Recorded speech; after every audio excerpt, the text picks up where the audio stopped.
Hello friends, welcome you all in Jarvis campus. आज यहाँ पे हम बात करने वाले कि जो साउंड वेव्स है उसको अगर कैरेक्टराइज करना है, उसको डिस्क्राइब करना है तो हम कैसे कर पाएंगे। तो ये जो कैरेक्टरिस्टिक है साउंड वेव की, कुछ तीन टाइप में यहाँ पे डिस्क्राइब हो सकेगी, जैसे कि frequency of sound waves, amplitude of sound wave and speed of the sound wave. सबसे पहले यहाँ पे हम बात करने वाले फ्रीक्वेंसी ऑफ साउंड वेव क्या होता है।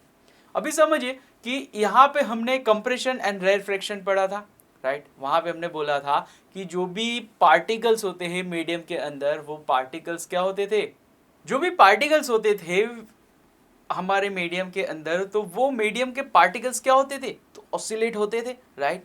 तो यहाँ पे हम यही बात करने वाले हैं कि जहाँ पे पार्टिकल्स जो भी है कंप्रेशन होता है या फिर रेरफेक्शन होता है, वहाँ पे डिफरेंट डिफरेंट टाइप के ऑसिलेशन दिखते हैं आपको। तो यही ऑसिलेशन के ऑब्जर्वेशन पे से हमने यहाँ पे कुछ इस तरह का एक ग्राफ निकाला है।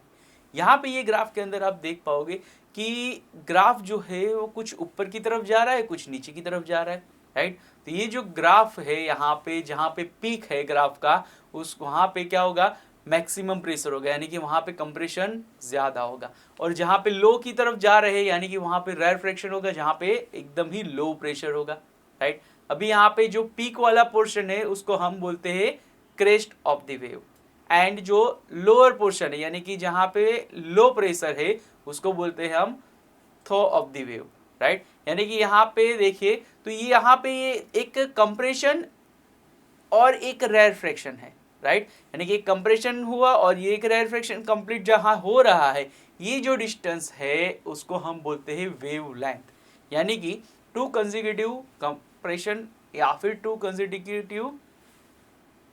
कंसेक्यूटिव रेरफेक्शन का जो भी यहाँ पे क्या है, एरिया है, जो भी लेंथ है, उसको हम बोलते हैं वेव लेंथ। और वेव लेंथ जो है उसको हम डिनोट करते हैं लैम्बडा से। ये एक ग्रीक लेटर है, राइट।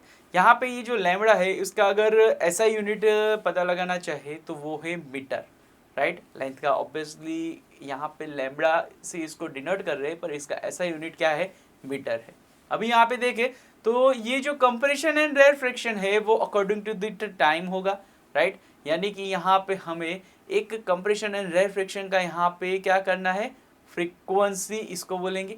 एक फ्रीक्वेंसी यहाँ पे ऐसी, जितनी ज़्यादा फ्रीक्वेंसी, ऐसे जितने ज़्यादा वेव लेंथ होंगे उसमें हम बोलेंगे कि यहाँ पे फ्रीक्वेंसी ज़्यादा है।